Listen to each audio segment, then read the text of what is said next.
You are tuned into Average Mics with your average discussion and your average singing and your average headlines and music. Thank you for joining me here on episode 4 of Average Mics, not your average, no, your average discussion and your average headlines and your average talk here. And thanks for being here. It is episode 4. Yes, I'm going to say that one more time. Thanks for being here, liking, subscribing, and all that jazz. All right, what do we have? Everybody is jumping on the thing.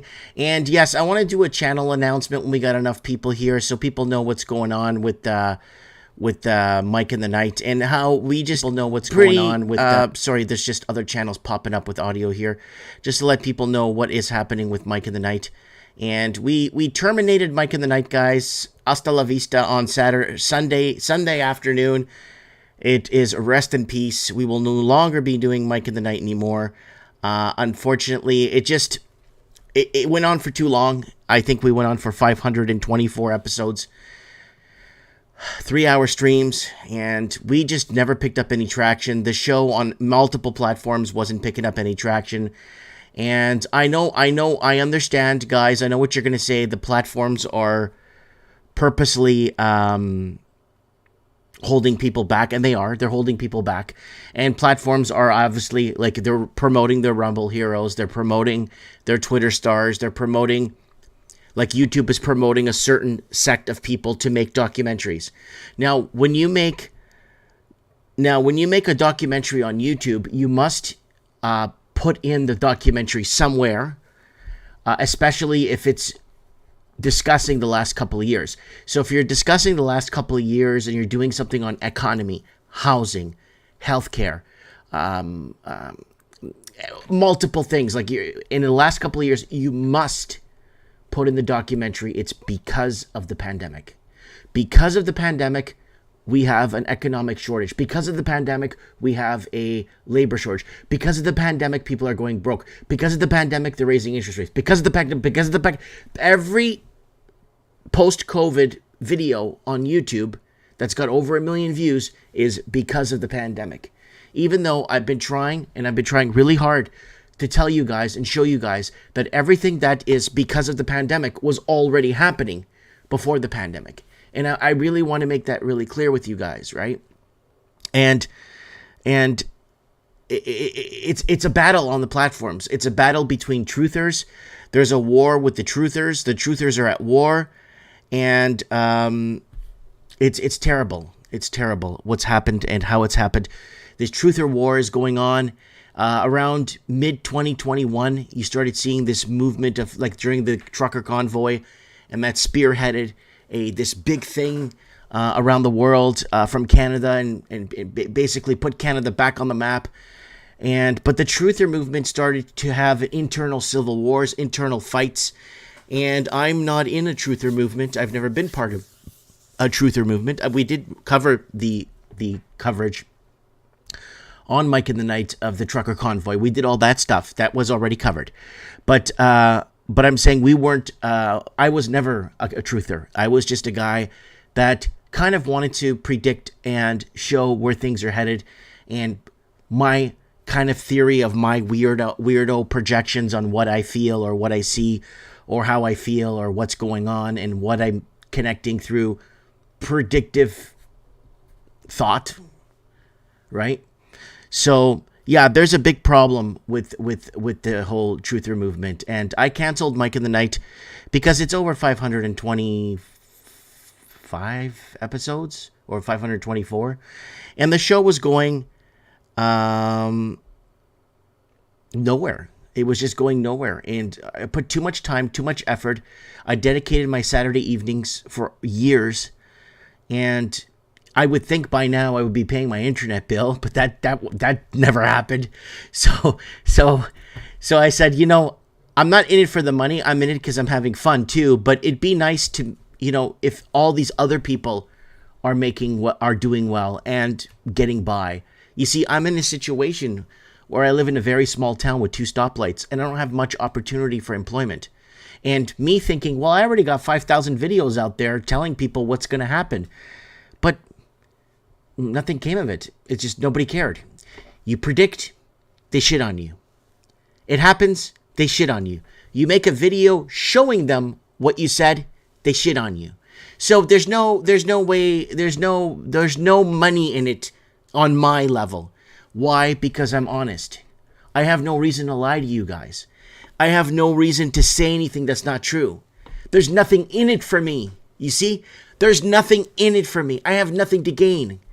So, and I'm not going to switch the script or flip the script and start lying or start going down a path of destruction, because I know you guys trust me and I trust you guys and I'm with you guys through this, right? But Mike in the Night was just, it took too much time, setups, too much time. I would set up the Friday and then go into the Saturday. I would set up on the Friday and then Saturday get the headlines, and then Saturday evening a couple of hours. So I would put 8 hours into setting up the show, and it just wasn't adding up, right? So anyways. Okay, what do we got here? We got Spark Jive. No, you didn't lose me. You just lost Mike in the Night, and I'm done with it. I'm just done with the damn show. Who else is in here? Hey guys, we terminated a show before. We terminated Trends in the Housing Market. We did that for 300-400 episodes since 2012. We did Trends in the Housing Market. We had call-ins. We were talking about the destruction of the middle class around the English-speaking world.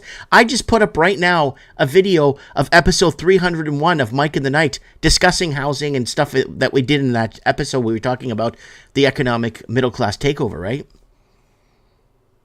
Awake, not woke, says Mrs. Telling the Truth, boss lady, okay. Try it now. As soon as you put it into the microwave, the video will stop playing after a few seconds. Thank you, Mike, for being a man of the people. I can't lie to you guys, right? So for me to put in so much production time, average mics takes me 3 minutes to set up. 3 minutes to set this show up. Literally. Okay, 11 minutes when I pick out a few headlines that I want to talk about, you guys. Right? Mr. Howell's in the house. How you been? Welcome home, Mike. We are family. I know we are family. I should do a trucking YouTube channel. That's Junkyard Dog should do that. And he should discuss the economics in the trucking sector. And no freights, no money, freight brokers. He should do that. Where's Mike in the Night? No, Mike in the Night is canceled, folks. We canceled shows before, right? We did Can't Read Market Talk for a while, for maybe 13, 14 episodes. That never took off. We did a couple of episodes of We Didn't Poop Those Items. That never took off. We did a couple of episodes of, what was the other one we did? Just lots of different live streams we tried out. But Mike in the Night was the longest standing one, right? So we got Tignim in the house. Hello.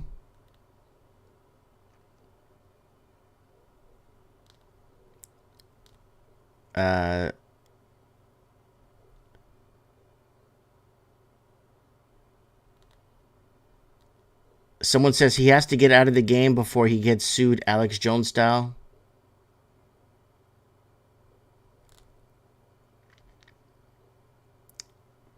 No, it's not even that.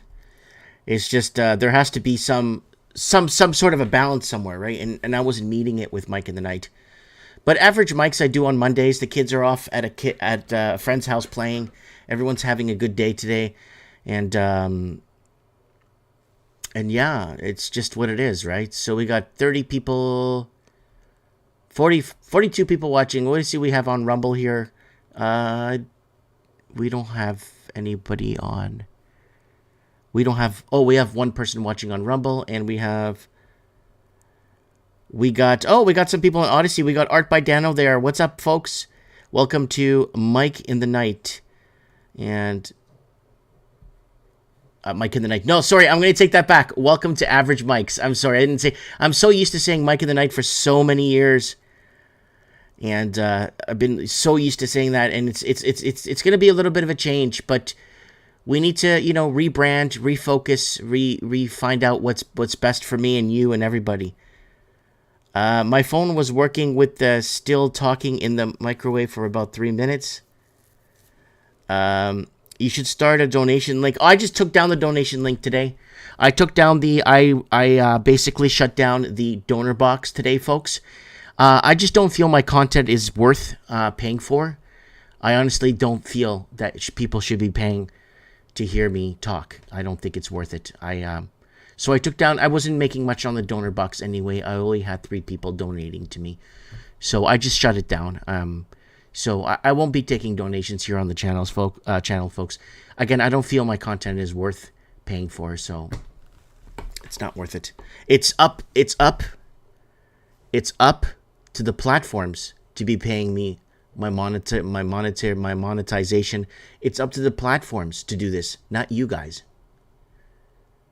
It's up to the platforms to basically pay me for my work and the viewership.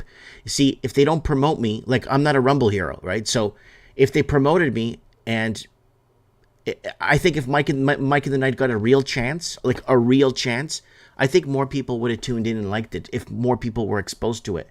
But no one was. 525 episodes. I may be wrong.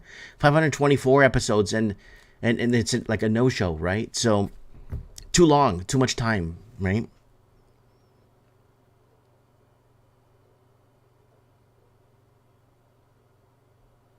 Not too many people on YouTube 5 to 10 years have less than 100 videos. Yes, Philip, but those people, like, there's some people with 68 videos. Channel came up to 2021, 500,000 subscribers, make a video, 250,000 views, right? If they say the right things, right? You say the right things, you're going to go somewhere. But the problem is, I'm not saying those things. I'm not saying things that I know that are untrue, right?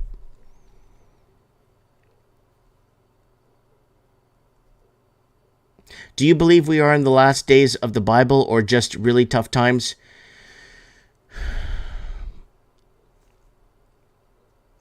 It's unfolding. I'm not going to lie. It is unfolding.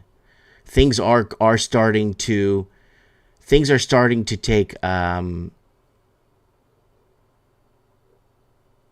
things are starting to take shape. Things are taking shape. It's hard. It's really hard to put a finger on the pulse right now where we're at as a species, but there's a lot of things that are happening, and a lot of society is broken down. Society is already off the cusp. Society is already in pieces. We know that already, but how far is it going to go? How far? It's up to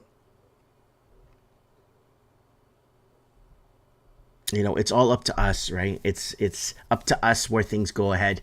Governments have lost grip a long time ago, and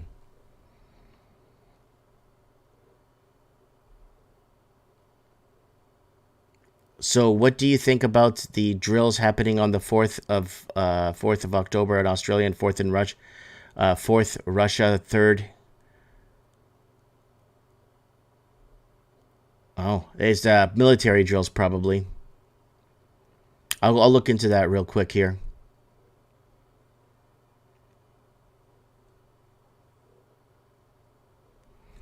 Someone's saying, Mike, you have to eat. If it doesn't pay the bills, what's the point?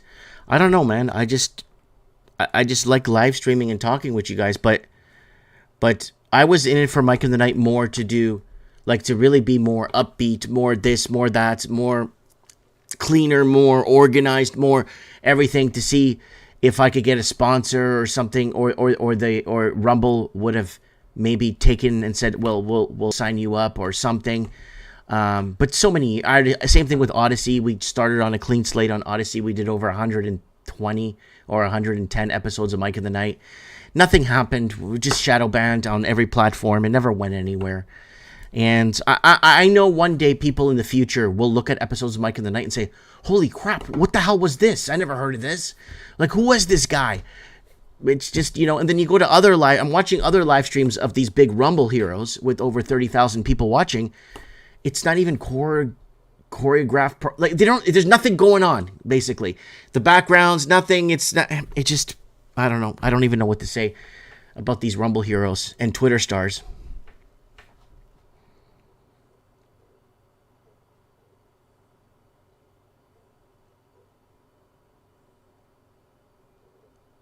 Any thoughts on the next Million Man March on October 28th? Don't know anything about it, folks. Unfortunately, I'm not part of the Truther circle. I'm not in the Truther community. Truther community started in 2021. I started in 2012. Well, my first channel.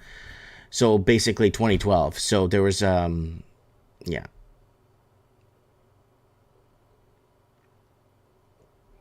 Yeah, educated choice says sharing some truth doesn't hurt. But the problem is when you share the truth,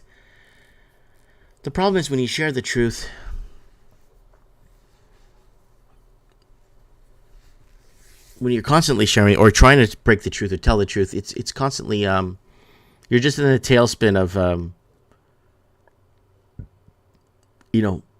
making sense of things, right? Okay, this is what I think is the truth. Where does it go from here, right? Where do they take it from here, right? Woo, it's Average Mike's. Average talk show with average discussion. And Average Mike's. Ricky Spanish. Sorry, I had to play that sound clip there. Whoa, Scratch My Ass sent me $49.99. Worth it. Mike in the Night saved my life. No joke. Well, I appreciate that, buddy. Scratch My Ass. I really, really appreciate that a lot. Scratch My Ass sent me a super chat.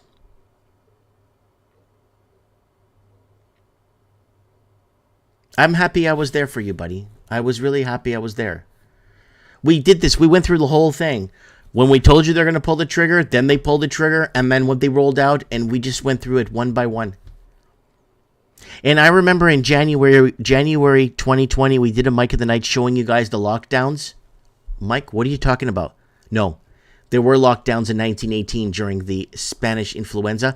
We were showing you articles, like not actual advertisements from 1918, like proper ones that were scanned into the system, and clippings of news clippings showing you what they did in 1918, how they locked it down. They were calling them bowling alleys, soda fountain, was it soda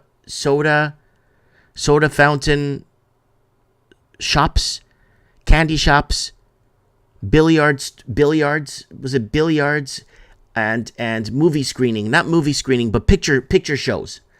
They were telling people to separate back then in 1918. And yeah.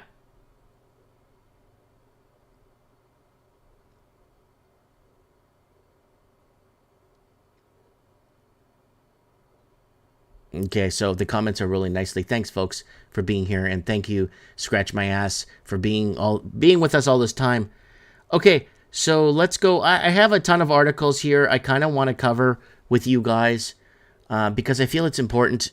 This was from Mike of the Night, so they're day-old articles, but there's some really good stuff. So I quickly want to talk about this. This is kind of I think this is like what we're getting into and what we're talking about here on the channel. And let me open this up because I believe this is really important. That you guys see this. Okay. Read more. Okay. YouTube. Let me full screen this for you guys to see. YouTube removed my video from 2018. Mike in the Night spiritual warfare launched against the world. Governments want our souls for medical misinformation. So the video was taken down. I'll show you the picture. Scroll right and see what Tucker Carlson said today. So there's the video there. So let's scroll right. Watch this. There it is. There's the video. Mike in the Night spiritual warfare launched against the world's governments want our souls. Okay.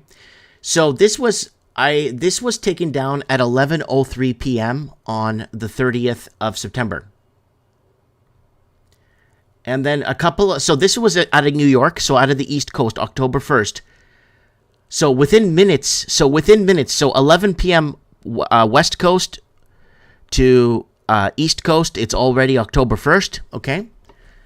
Tucker Carlson warns globalist elite are waging spiritual battle against humanity. And if YouTube allowed me to open this picture, you'll see the timestamp up top on my phone, what time it was, and it wasn't even midnight yet.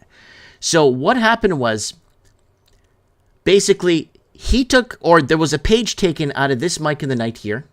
Literally a page taken out of this Mike in the Night. Okay? And it was said here in the speech. a good chunk of what we said on Mike of the Night on that episode was basically, it's so bizarre. It's so bizarre that they took down a video from 2018. Okay? I have, if you could open this fully, you could see the timestamps on it and everything. And I have them on my phone saved. And there it is right there. And within minutes of this being posted, my video, I got a notification. I'm going up the stairs. Oh, they took a video down from 2018. What? Why? And then somebody actually went to the link, because I posted the link to the video, and it was taken down. So it's almost like if somebody says something or want to be on the front line of something, the AI or analytics now will go back and see if it was said before to make sure that somebody gets the front line for it, and just remove they just remove your video. They don't even care. So, oh, virus protection. So I just wanted to bring this up before I read any headlines here.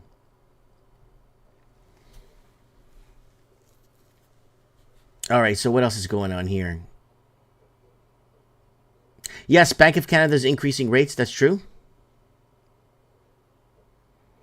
Bank of Canada will need to raise rates. I said it's got to get up to 10, 11 points. So eventually, they're going to have to raise rates. Okay, now let's get back into something that we've been covering on the channel for a while now. And here it is, folks. Here's proof that all the summer fires were arson, not climate change. And we were talking about arson season and the fall of the cabal's new film Fire. Things that make you go, So they always, these pathetic losers that make videos. No. They make movies about what's going to happen. And these pathetic losers are, in the cabal, are giving themselves awards every other hour or every other week. And giving themselves awards all the time. And it's disgusting what is happening. And the world wiping out entire towns is a must-watch by Dr. Vernon Coleman. This new, brilliantly researched film should be entered for the Oscars. So the new film is Fire. So, how come buildings remain untouched? Why did it take so long before help arrived? Why is the media selectively quiet? Oh, okay, sorry guys, this video's in favor. Things that make you go, So, okay. I'm seeing how this is worded. I'm sorry, folks. How buildings remained untouched. Why did it take so long before help arrived? Why is the media selectively quiet? Why were escape roads blocked by the authorities? Why were people stopped and sent back towards the fires where they perished? Why are the hit areas shielded off? And why is aid denied? So, answers in their new film. So, there's a new film. So, okay, I thought this was the... it's the fall of the cabal. But I'm talking earlier about how the cabal makes a film about a virus, about a pandemic, about this. And then a couple of weeks or months later, it happens. But this is different. This is actually answering the questions.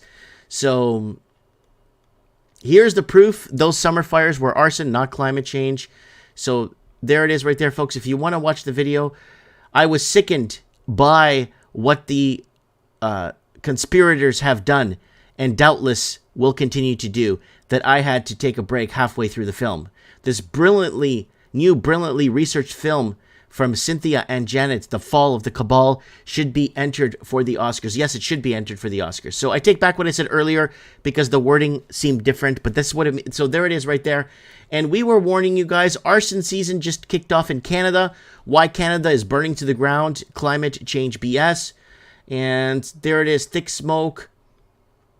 We did one for Australia. I don't know why it's not coming up. We did other videos too, letting you guys know. Pretty sure we did other arson videos, but I guess they disappeared. Arson, yeah, oil wars. But we did make quite a few videos warning people about Australian season to hit, arson season to hit Australia. That is very important. And now they're actually getting reports and stuff and notifications on their phones that this is, look, Canada burns to the ground, governments ignore it, New York smoke update. So arson is a big thing, and they are pushing it in their new agendas now. Their new agendas will be arson now. Arson will be added to the mix with global warming, and it will be global cooling in the winter, and then rain season, and then they're going to create different seasons to keep us in the realm of fear.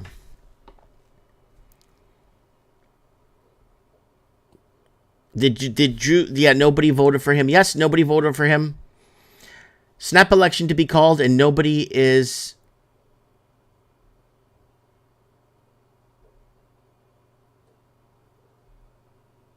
So someone's saying Mike is misstating on about how rich he ought to be. Increase your just tuning in. Increase you're just tuning in.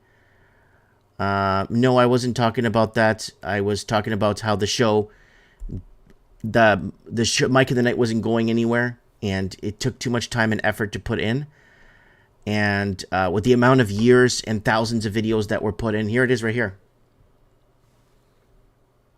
There's 4,000 right there, 4,800 videos, and that's minus a couple of 1,800 that were taken down. So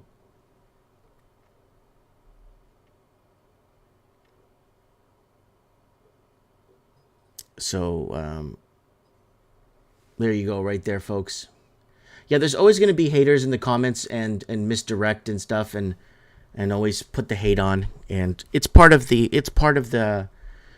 just part of what it is. There's always going to be people that they're just going to hate, right?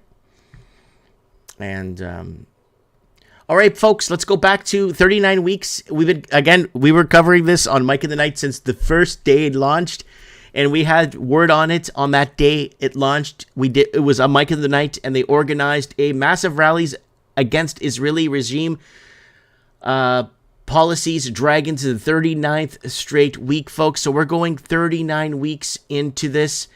This is a big deal. So let's full screen this for you guys and see if it plays. There it is right now. So we're 39 weeks into this protest of Netanyahu, the crime minister, who basically selected himself into office, and it just doesn't stop. And it's going on and on and on and on. And it's a non-stop protest now, 39 weeks straight. There's the signage up there, crime minister. And he was supposed to be put in jail, folks. There was a plane that there was an eyewitness that was going to testify against him, who mysteriously died in a plane crash about a year ago.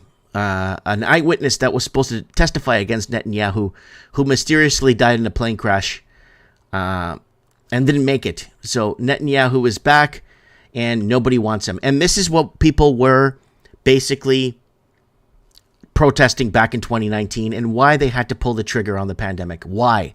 It's because the whole world was like this. Panama was like this. Argentina was like this. Chile was like this. Peru was like this. Iran was like this. Haiti was like this. France was like this. Everywhere. China. Hong Kong was like this.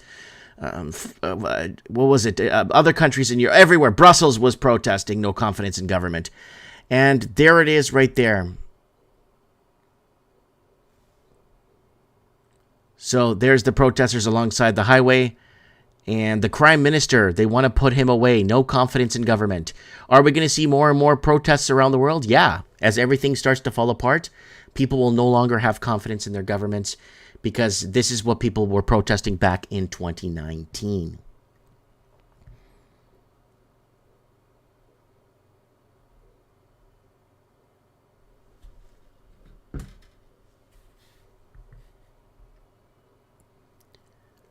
Okay, so let's keep moving forward here. Hiroshi's asking me, is Average Mike the new Mike? No, I've been doing Average Mike for 4 episodes now, and so exactly, Deborah, they shut us down. So they shut us down, and that's basically what happened. Was no confidence in government. Governments want to maintain power, and what do? They just pull the trigger on the pandemic, and that's, again, over and over the same broken record. Heisa says is in the house.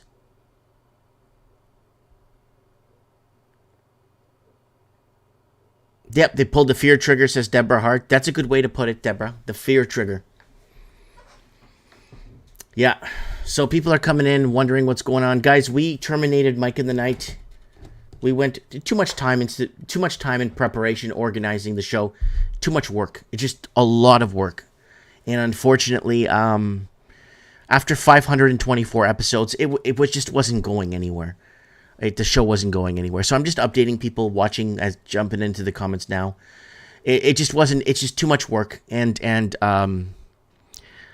it took too much time out of my Saturday and my Friday night, because I would have to set up for Friday, and then have everything ready for Saturday, and then Saturday afternoon before the show I would set up for another 3 hours, and it was just too much of a drain on me, and the show wasn't going anywhere, and we were basically shadow banned on every platform. So I just want to keep it average, like this, average Mike. And oh, we got people. Oh, wow. Okay. So we got people on Rumble here. Thanks, guys. We got, I think, 12 people on Rumble watching. And then we got our live stream right now on Odyssey. And we got some people here. Yeah, art by Daniel's in that one. If you guys want to go over to Odyssey, and yeah, Mike and it's average Mike is playing here. Let me open it here on Facebook, and I know lower the volume there. So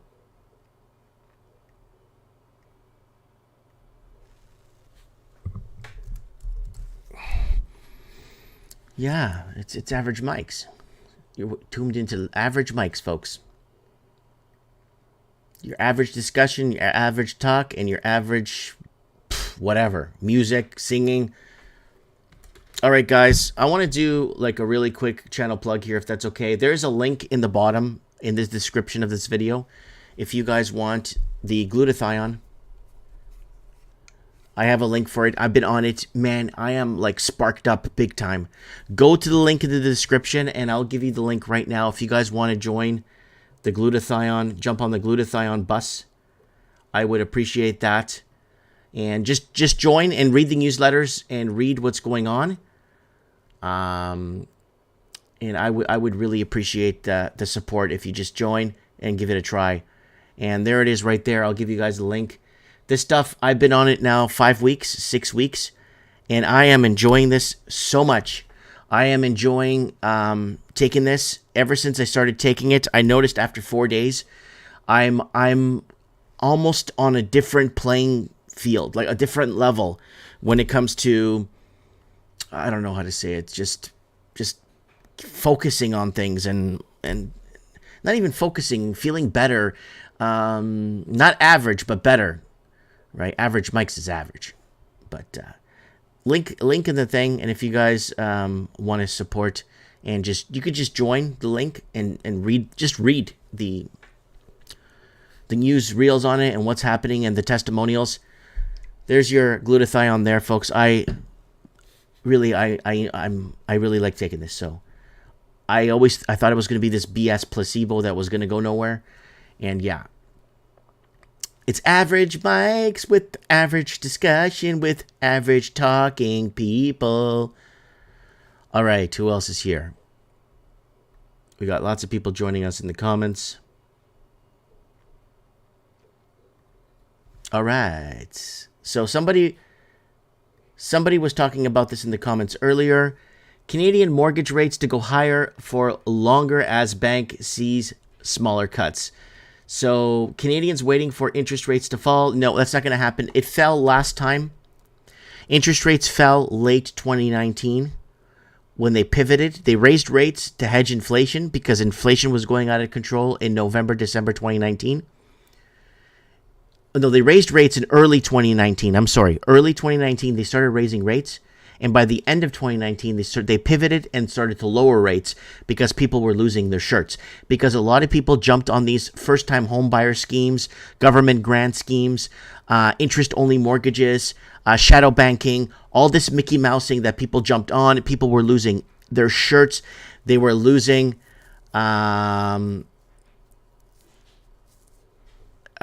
they're losing everything, right? And they had to raise rates.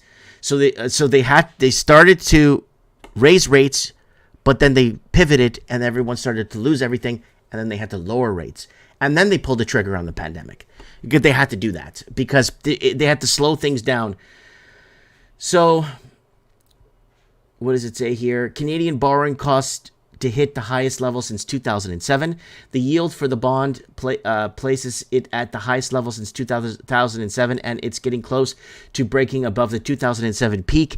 That's going to lead to even 5-year fixed rate. So unlike in the United States, Canadians have to renegotiate their mortgages every 5 years or 4 years on a 4-year term or a 5-year term. But the mortgage is laid out on a 30-year like a 30-year amortization, like a 30-year term and a 4-year term amortization. Yeah, 30-year amortization and a 4-year term. Sorry.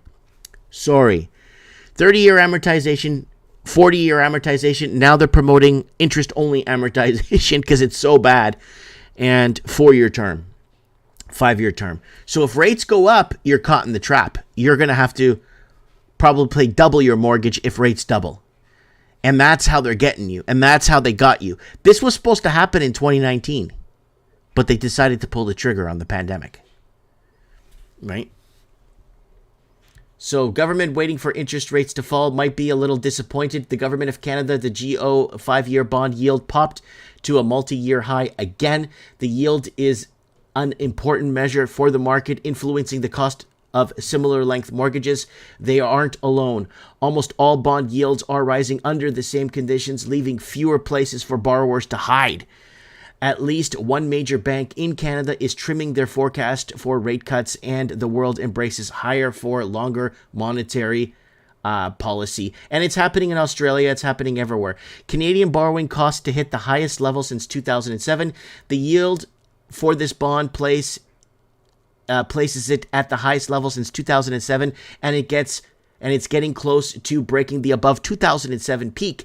That's going to lead to even higher 5-year fixed rate mortgages in the next year. Yields are rising across all segments in most advanced economies too, which is likely to push all fixed mortgage rates higher. And that's what's going to happen, and then it has to push higher. Then it goes on to say hikes should reduce the ease related to monetary stimulus. Thank you for putting that in there, better dwelling. But the economy is taking them in strides. Remember the stimulus, the printing the money, the lower interest rates, the Frankenstein monster that they created, right? He cites economic strength, elevated inflation, and rapid population growth as contributors to smaller cuts. Consequently, they don't see the ease being worked out of the economy until at least 2025. That will result in higher interest rates across the board for much longer than many more thought possible just a few months ago.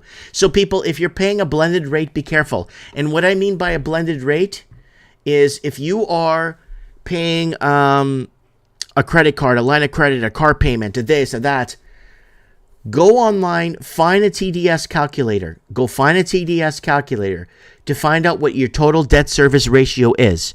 Find out your TDS, plug in all the numbers, and see how much money you have left over for food. And then on the TDS calculator, you could adjust the interest rate on the mortgage. So if the mortgage does go up, you could kind of graph, or you could kind of estimate where your payments are going to go forward.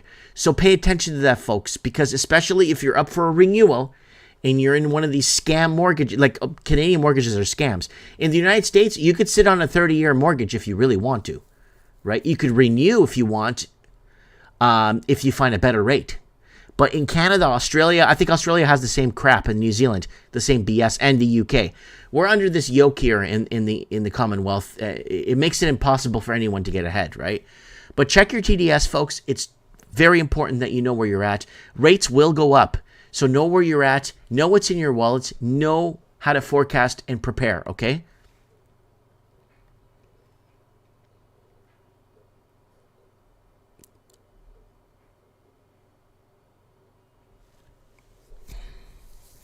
I'm just reading your comments here.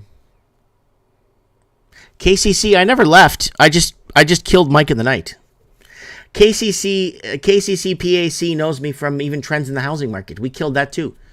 We just tried different things, and we tried different. I really want to do a talk show at night, a nice night talk show. But I want it to be more of a personal talk show where people would call in and tell us what they're doing, how they've been affected, where they're going. But that's going to have to be on the other platforms that we have no following on. That's the problem, right? Pamela Page thought, I thought we were a family, but that was a lie. I walked out on us just like everyone I've ever cared about. I'm devastated and done. Bye, Mike. So Pamela Page is leaving the channel. She's been with the channel for years now, but unfortunately she feels that she has to leave. I don't think Mike in the Night was we could do something else that doesn't take so much time off of my life. You know what I'm saying? I could do like a simple talk show. Maybe rename. Yeah, I'm gonna put up a poll for you guys to maybe decide if we do something on a Saturday night. I go in and it's gonna be when all the kids are asleep, and I could focus on you guys. It's gonna be a really late night show, but something more of a one-on-one, one or two headlines, a little bit of discussion. People call in and talk about what's going on in their lives and what they need to do. And Mike in the Night wasn't it was just a complete waste of time. Yes, they're using their house as piggy banks, ATM machines. Yeah, that's something we're very vocal about here. So if you're living in Canada, pay attention, especially in the States. They're gonna be doing this. So they're gonna be doing this across the Commonwealth. They're gonna give more powers to pharmacists. So Ontario expand pharmacists' prescription powers to include 6 more common ailments. So to stop people from going to our failing medical system, people going to our failed hospitals that you'll wait 20 hours for to see a doctor, they're giving more powers to pharmacists. So you don't really have to go to the hospital. If you could diagnose yourself and find out what is wrong with yourself, you could actually go in and grab 6 more common ailments. So Ontario residents now can access treatment and medication for 6 additional common ailments and pharmacies across the province. So pay attention. This is going to happen. This is going to happen everywhere. Hospital. What's going to happen is they don't want you at the hospital. They don't want you putting a strain on the system, and unless it's a paid for profit hospital. Yes, right. So you're going to start to see this expand around. So basically, you could go into the pharmacy and almost pick up anything in the next 5 years. My prediction, by 2027, you could walk into a pharmacy and pick up anything, because hospitals don't want it. You're going to self-diagnose yourself, or you're going to get somebody like a pharmacist to tell you what's wrong with you, and then you'll take their word and then take the medication, right?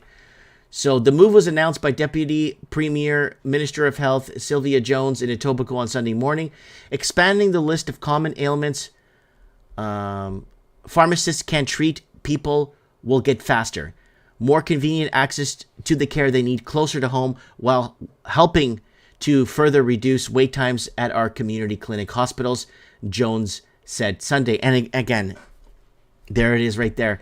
And it goes back to that tragic death at that New Brunswick hospital in Canada back in 2019, when she died of poisoning in her blood, and she waited 11 hours to see a doctor. She was hunched over and she died. And multiple people were dying in hospital waiting rooms before they pulled the trigger on the pandemic.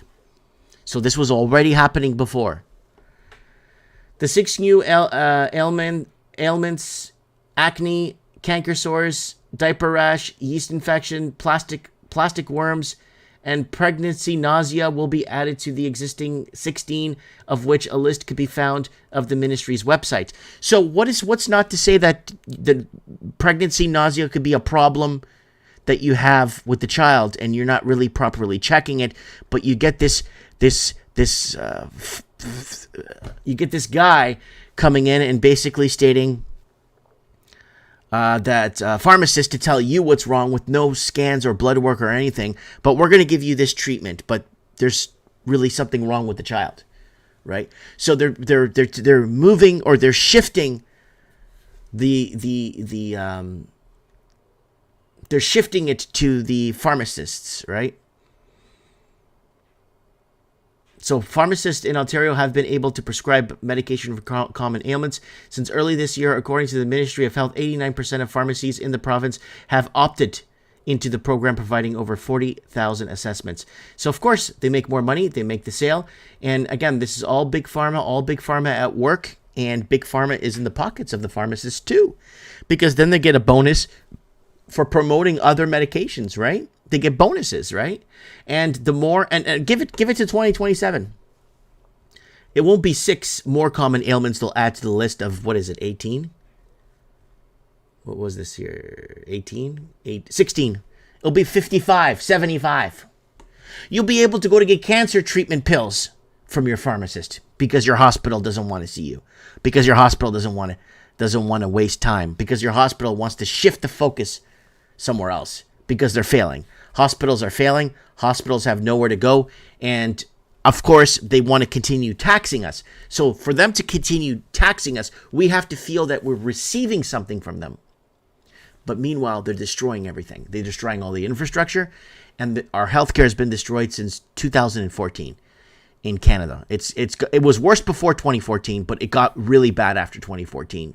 Bad. And it was very visibly bad. Right now, I don't even know if the hospital in my own town is open. The hospital was closed 2 nights in a row, or 2 days and 1 night. Yeah, it was closed. So we didn't even know. If something happens and we need to go to the hospital, what do? Right? We got to drive 70, 80 miles out of town. And what if the weather's bad? So I think we're going to see the end of hospitals pretty soon, folks. I mean, we're going to see a lot less hospitals pretty soon, folks. Okay, Terry is saying week 2 on Numi and feel better is not overnight. More slow and steady feeling, but better. I am 62 with many previous health issues. Yeah, guys, the Numi link is in the bottom. If you want to grab the glutathione, I have mine on auto ship, so it just sends me a bottle every month for what I need. You could sign up, folks. It's free, and the link is in the bottom. I don't know if this works and it continues working. I'm going to keep promoting it, right? So,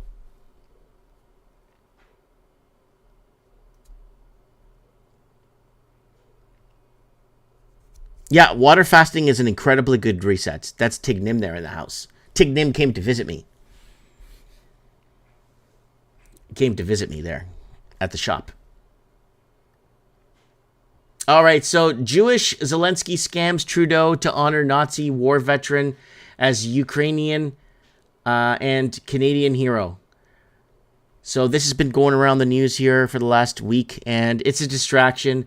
A war veteran who fought for the Nazis and pledged allegiance to the Austrian-born German dictator Adolf Hitler appeared at the House of Commons. He was even honored as a hero during the Ukrainian President Vladimir Zelensky monumentous visit to Canada last week.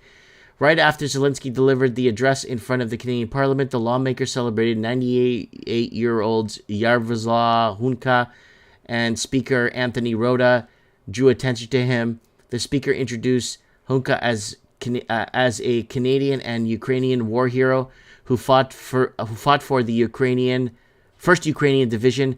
Hunka then waved and nodded at the gallery, and he received 2 standing ovations from Parliament and the Ukrainian president, who is, by the way, Jewish, related Trudeau and Zelensky, empathetically honored a Nazi SS soldier before the Canadian Parliament in a deeply embarrassing incident.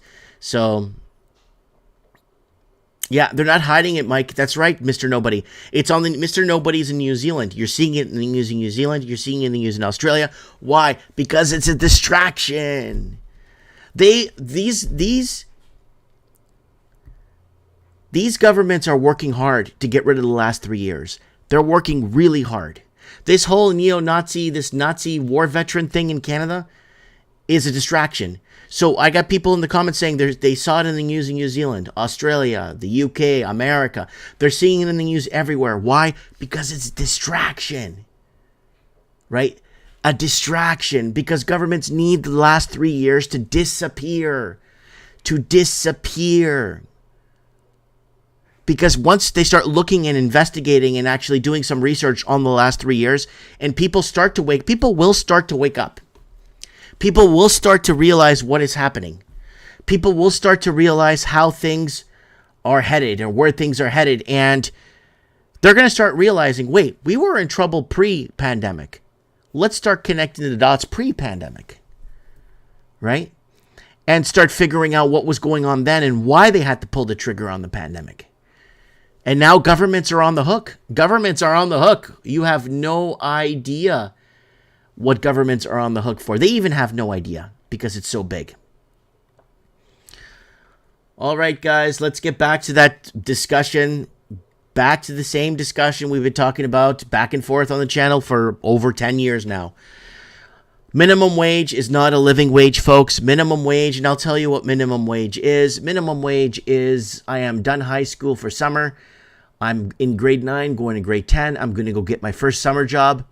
I'm going to make a little money, bank a little money, maybe buy my first car or maybe buy something, and then next year, 10 to 11, summer job, work the summer. That's a minimum wage job. Minimum wage or not living wage. And with the price of things going up and the price of housing over $1 million, depending where you're living, and the price of a condo, $600,000, depending what city you're in, if you're in a blue state of America or if you're in Canada or in Australia, New Zealand, or the UK, you would realize that your minimum wage job is not a living wage. And you would do the math in your head quite simply and figure out that you can't even eat. So that's where we're at right now. So now what's happening, and this is how governments are going to federalize all these stores and chains and all these places. Governments will be federalizing all this stuff, and they have to, because corporations like fast food chains can't afford to pay people $20-$30 an hour just to live a basic lifestyle. So governments are going to step in, and you're going to have government-sanctioned Taco Bell. You're going to have government-sanctioned McDonald's. You're going to have government-sanctioned everything.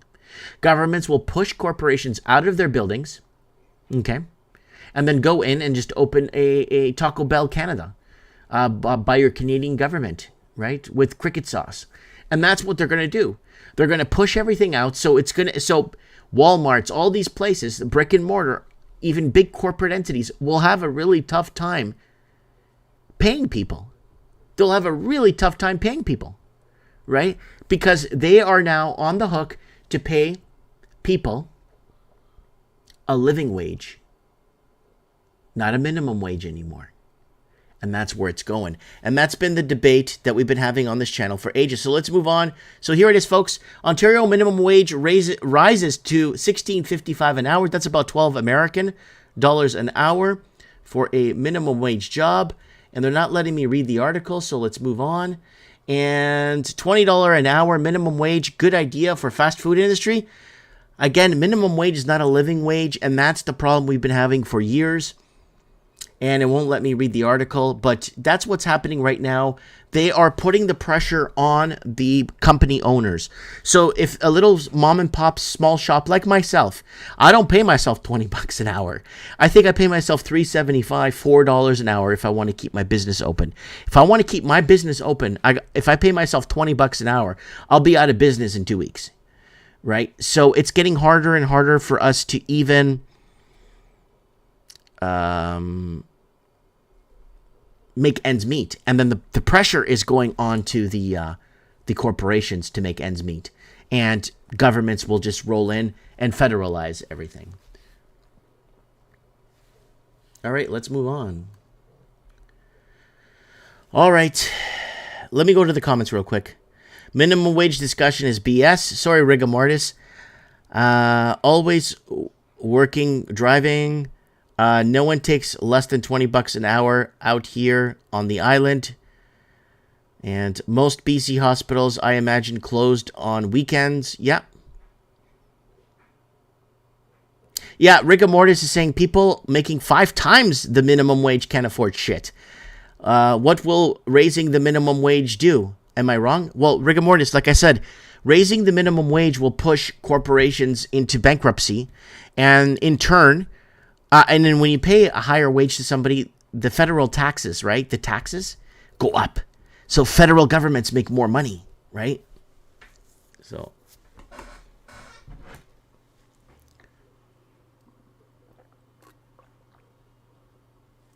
All right.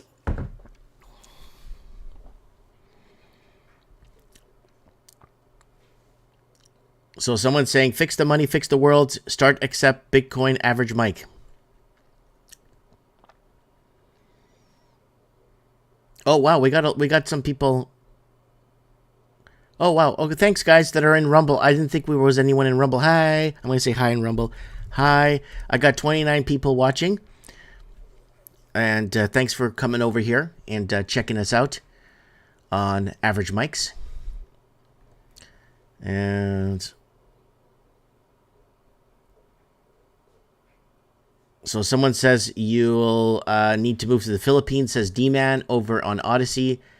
And we got 9 people watching us over on Odyssey. And Facebook is moving nicely here. Hello, people. Woo! And we got, was it 9 people watching on Facebook. Thank you guys for joining us. So David says, hope to catch up in merit in 2 weeks. Getting back to listening in now. So people are at work. People are doing their thing. All right, let's move on. Now, this is something that's striking the household. People are starting to... we were talking about, violence buildup, all this stuff skyrocketing, no confidence in governments, and civil unrest, blah, blah, blah, blah, blah, blah, blah. But I'm going to predict something here, folks. I want to do a prediction here. I'm predicting that you're going to have door-to-door problems. I know it's starting to happen in some states in America. I know it's starting to happen mainly in the states where you can't have a gun. So robbers and bandits are now going door to door, like door-to-door salesmen. They knock on your door, they kick it in, they want your possessions, they'll shoot you. They don't care. They have nothing to lose, right? And I'm thinking we're going to be seeing door-to-door vandals, door-to-door robbers, door-to-door runts, nuisances. I think we're going to have problems door-to-door. I think they're going to start going into rural, less established areas like I live, and they're just going to go door-to-door. Somebody answers, oh, you answer the door, your problem. They'll kick the door in, and they'll start just ransacking the place and taking what they want. And if you don't do what they tell you, they'll just kill you.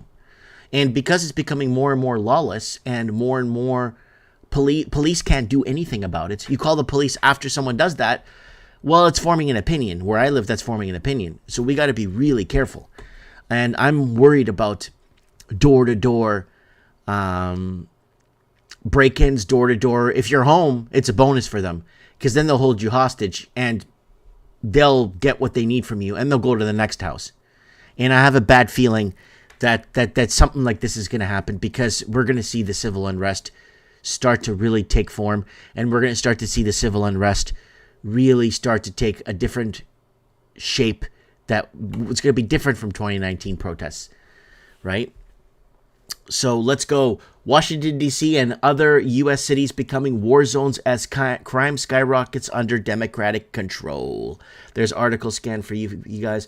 American cities are becoming war zones under the liberal leadership, and a quintuple shooting in Washington, D.C. is just the latest example of this tragic trend. I know in Chicago last week there was 6 or 7 shootings over the weekend, 6 or 7 people dead, shot, and 11 shootings total or something like that. When the police were called to the intersection of Strotaga Avenue Northeast and 14th Street following reports of a shooting, they found 3 men with gunshot wounds. 2 men were pronounced dead at the scene, but a third was conscious and breathing. 2 others brought themselves to nearby hospital, with one now in stable condition and the other in critical condition. Police are looking for 3 men in a gray SUV. And this week, Washington, D.C. reached the dubious milestone of 200 homicides so far this year, after shooting in Northwest D.C. left a teenager dead and another fatally shot. Shooting took place in Southeast District of Columbia. The first incident was a dispute between 2 groups of people that turned deadly, while the second fatality was a man who got caught in the crossfires of 2 cars shooting at each other. Imagine getting in a crossfire of 2 cars and getting shot. Wow. You're just taking a walk and you get shot. This marked the 3rd year in a row where D.C. registered more than 200 homicides, although the figure was not reached last year until December 29th. Wow. So they are ahead of target here, and crime is skyrocketing. And speaking of crime, Trump received cheers from CA crowd after arguing in favor of shooting looters. And this is why I'm tying in this door-to-door looting or door-to-door vandals or door-to-door problems. This is why I'm trying to connect this for you guys, to tell you guys that I think we're going to see more and more this door-to-door looting thing is going to happen in rural areas. Oh, I can't believe it. You know, these people are killing people when they go into the stores. You'll have 300 young people who are not looking for a good future walk into a store, big department store, and just pillage it. And if you happen to be there when they're there, they'll knock the hell out of you and kill you in some cases. And we will immediately stop all of the pillaging and theft. Very simply, if you rob a store, you can fully expect to be shot as you are leaving that store.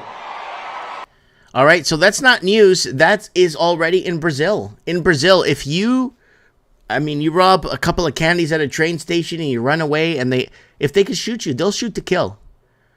Right? So that is not new news. That is something that's already happening in some countries where they basically shoot to kill when it comes to robberies, right? In this stage, so he's talking about the teen takeovers, right? Something we've been discussing very heavily on the Mike of the Night show. We were discussing the teen takeovers, where people were going in and ransacking and destroying property and stealing property, and it's a lot of young people that have nothing to lose. When you dominate people, like we took from that movie Fast and Furious 5, when you dominate people with violence and they have nothing to lose, what do? They fight back. These teenagers are fighting back because they know they have nothing to lose. And he said in the beginning of that speech that with people with nothing to lose, or nothing, with no future ahead of them, basically, there it is right there, folks. Door to door, I'm just afraid. Oh, he says something else here. Hold on. Oh, I can't believe it. You know, these people are killing people when they go in. Okay, he said that there. Okay, and oh, there's a longer clip there. Okay, I'm just trying to figure out what is. Yeah, conservatives and moderates. Let's see what here's. Poll results lead to an extensive corporate media campaign over the course of 2023 in which journalists used faulty and incomplete stats to argue that crime is actually going down. And yes, it is skyrocketing. Skyrocketing is a term we use a lot on this channel for the last 10 years. Skyrocketing everything. Fuel prices, oil, skyrocketing food, skyrocketing. We've been a skyrocketing channel. All right, let's move it on. This Hunter Biden crap. I'm not gonna. Yeah, Hunter Biden. Yeah, whatever. We know he's guilty. Let's move on. The border is too open. Okay. Remember this facha bruta? Remember this lady right here? Remember her? New York Governor Kathy Hochul, remember her? We're covering her back on Mike in the Night in mid 2021. She said that Jesus came to her in a dream, to tell you people to take the arm candy because she said that it's a Christian thing to do. Remember that? It's on record. You can watch the video. I'm not bringing back up the video because I'm going to throw up if I see her face. But the border is too open. Now she's complaining the border's too open in New York, not the Canadian border. If you're in Canada and you want to come to America, you get searched. You get put in holding prison. You get put. Last time I went to America, they put me in a prison cell. They held me there for a couple hours and strip searched me. You're Canadian going into America. Your border is doing a great job on the northern border. She's not talking about the New York-Canada border that borders Ontario. New York Governor Kathy becomes immigration hawk, calls for limiting number of migrants, doubling or quadrupling border patrol agents. Wow. Remember, they were busing these people, right, that arrived at the border to New York and let New York, a sanctuary city, take care of it, right? Remember that? But New York Governor Kathy Hochul, I can't even pronounce her name, Faccia Bruta, has turned into an immigration hawk after the Biden administration has overwhelmed her stay and specifically New York City with an unceasing flood of thousands upon thousands of migrants appearing on the CBS News program Face the Nation on Sunday. Hochul called for limited migration at the border and doubling and quadrupling border agents. Of course she has to. So in the past few months, as pressure has built on Hochul, I can't pronounce her name, to do something about the migrant crisis, she has passed the Biden administration to provide work permits to migrants and send financial and personal help. So there it is. There she is right there, the Faccia Bruta. And it's falling apart. People are coming from all over the world and finding their way through simply saying they need asylum. Not in Canada. So if you're in Canada and you go to the U.S. border and seek asylum, put you in jail and send your ass back to Canada. You're not welcome in America if you're in Canada side. You can't go to America, okay? So people watching this is from Mexico. And the majority of them are being end up on the streets of New York. And we had No Way Jose reporting on Mike in the Night what was happening with the whole fiasco in Chicago, where they are now all over the streets of Chicago. Same thing, sanctuary city, same MO. And that is a real problem for New York City. 125,000 newly arrived individuals, and we are being taxed. Yeah. Now we are always so proud of the fact that New York has a Statue of Liberty in the harbor. Statue of Liberty Harbor. We are one of the most diverse places on earth because of welcoming nature, and it's in our DNA to welcome immigrants. Yeah, but these are not European immigrants that are coming in to build the infrastructure, right? These are not European expansion that's going to build your sewers, your electrical stations, build your roads, build your buildings, build your municipal and government buildings. No, these are people that are going to come in, and when the switch flips, things start to change real quick in a heartbeat, right? And that's why I'm telling Americans keep their guns, because it's going to be the shock troops are coming in, and it's going to be a takeover. And I wanted to share that with you guys there. Okay, what else we got going on? What do we got in the comments here? Okay, more Biden shit no one cares about. Biden demands uninterrupted cash flow to the Ukraine. Let me read that again in case you didn't hear me, or your ears didn't believe what I just told you. Biden demands uninterrupted cash flow to Ukraine. Because it's money laundering, right? You send the money over, 15-20% stays in the Ukraine, right? 60, 70, 80 maybe percent depending comes back to America, and it hits political bank accounts. Politicians that voted this in are reaping their benefits. Politicians are working hard to get this rolling here, and they'll never give up this money laundering. This is a war of attrition, and this is why I've never taken sides on this war, because of the people in the middle that are getting hurt. That's why I've never taken sides. It's the people getting hurt in the middle from this money laundering, war of attrition, fiasco, BS war that's happening. And it's been happening, and we called it out day one, right?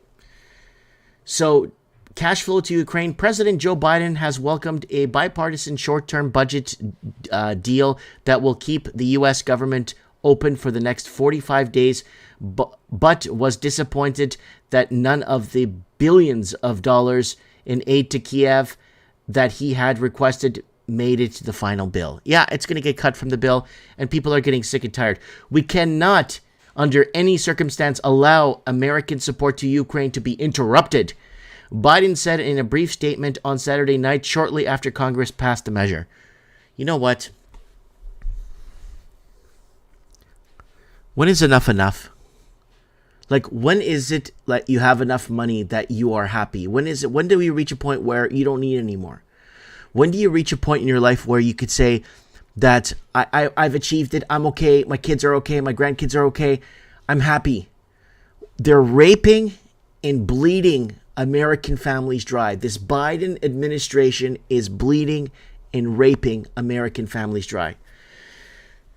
So Biden has requested an additional $24 billion for Ukraine, but critics argued that Washington has more important priorities and should have stronger safeguards against the misappropriation of the funds and supplies it sends to Kiev. So this war of attrition is winning. Well, Russia's winning because it's bankrupting America. Russia's winning this war because it's bankrupting America and Eastern Europe. And Senate clears stopgap spending with a bill with no Ukraine aid. And the Senate on Saturday night passed a stopgap spending bill providing no Ukraine aid and sending the bill to President Joe Biden's desk. So there's no aid, like we said there. And Democrats want to bleed Ukraine dry, U.S. Senator. And we've been talking about Americans being bled dry by this war. Figures on the political left in the U.S. blame Russia, Donald Trump 2016 presidential election victory, and have committed to bleed Ukraine dry in retaliation, according to Republican Senator J.D. Vance. Sorry, this needs to be said, he wrote on X, formerly Twitter, late on a Saturday in advance of the deal being struck to disapprove U.S. federal government shutdown. A lot of the anti-Russian obsession on the left has nothing to do with Ukraine. It's a revenge fantasy over 2016. And it goes on to say the United States intelligence services accused Moscow of meddling in the 26th presidential election. It was actually Hillary Clinton that was, with express purposes of harming the Democratic nominee Hillary Clinton's candidacy and supporting that of Donald Trump. So, wow. So I'm not going to get into that whole Russia thing. I'm not going to get into that right now. Russia, it's all BS. We know that. So that's that there in a nutshell. All right, let's go back to your comments. Who else here? They're demon-possessed mice, says Tignim. Controlled by Khazarian, says David. I'm here, Mike, and the blessings are still coming. The blessings are still coming. Maybe they want it so they can build it back better. They're not going to build nothing better. They're just going to destroy it. They're going to bankrupt the country, and that's what they're going to do. And where all these billions of dollars go? Well, it went to bank accounts of politicians who are no longer with us because they jumped ship. Why do governments want to break the middle class so bad? It's because middle class have power, right? Governments want to break middle class bad is because middle class has power. Middle class has, well, they have the... If depending on what country, or if you're in the United States, you have guns. If you're middle class, you have guns, you're armed, your family's protected, you own property. Governments don't want that. Governments don't want to see a prosperous middle class. If they could bring in migrants and then get them to take away the jobs from the Americans, then they'll do that if they have to. But America does have a law in place that if someone immigrating there needs to prove that they're not stealing an American's job and run ads for 6 months. I ran ads for 6 months when I was living in Florida, and I wasn't stealing an American's job, and they still didn't give me a green card. So there are laws in place to protect the American proper from immigration, right? So governments are looking for ways to destroy middle class, and they always have been, because the middle class has the middle class vote, the middle class working party, like that works, working, blue and white collar middle class, and governments want to dissolve corporation. Governments want to dissolve everything, and federalize everything under their jurisdictions, right? They want to take over the trucking sector, the logistics sector, the big pharmas. They want everything. Well, big pharma is an entity on its own, but you guys know what I mean. They want to destroy, and it's a hijack, and it's an economic takeover of the working class families. And it's been going on for ages now.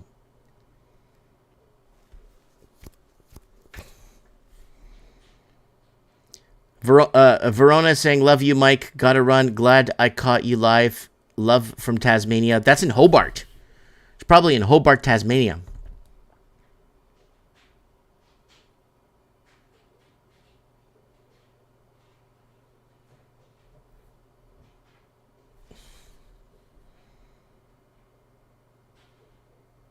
Yeah, is the border too open or not closed enough? Says T. Lawton in the comments. That was a good one. Yeah, it's average mics, folks. It's your average man with your average discussion, with your average talk, and your average life. And, yeah, throw me over your discussion pieces, guys, what you want to do. If we want to do a late night talk show. Mike in the Night, I don't know. It just never worked. 524 episodes, the show never took off. So if you guys have an idea of a show we could do. The thing is, the problem with doing a call-in show, we can't do it on YouTube. I can't do a call-in show on a platform where I actually have a following. That's the problem. I don't have any followers. I got 2,000 followers on Rumble. I got 1,000 on Odyssey.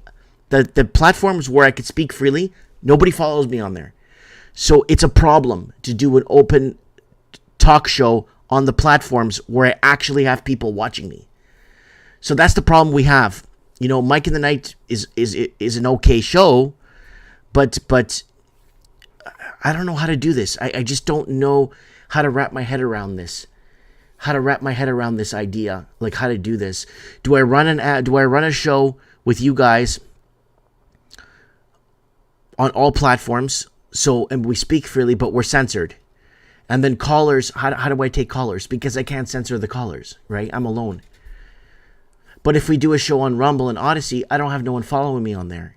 So we could take callers, but the show, Odyssey and Rumble won't promote us, right? We're not Rumble heroes, right? So I don't know how we could do I want to do a late night talk show. I want to find, and I don't want it to be like a massive setup where Mike in the Night took hours and hours of preparing. I want it to be like average Mike. I jump on, put a thimble up, I'll put the stream key in and go. I don't have to waste my time, right? I'd rather spend more time talking to you guys live and talking and going back and forth than setting up a show, right? Build on it and grow your own audience. No, something's happening on Rumble. When I reach 300 people watching live, it drops down and people get cut off the show. People get cut off the show completely. And then sometimes it loads another live stream of Russell Brand or somebody else.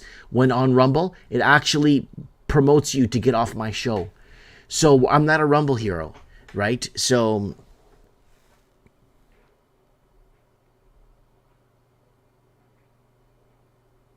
someone's saying there's a robot movie out now about AI, robots and AI.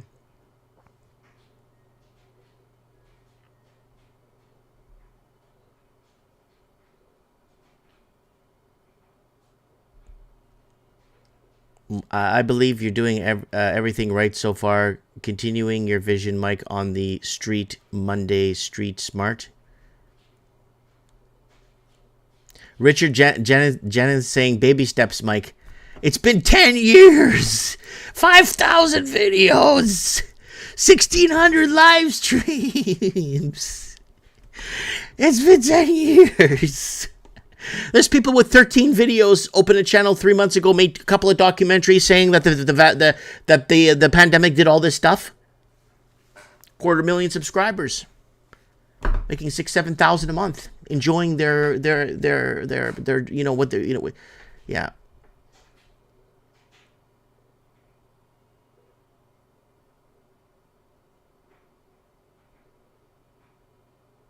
You need an audio popper and a better video camera. This is a 4K camera I have here, so I'm not sure what level you guys are watching the show on, because it is at 4K capacity.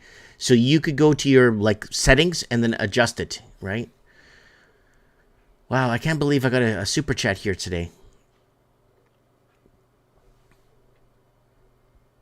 Wow. Thanks, guys. All right, what do we got here?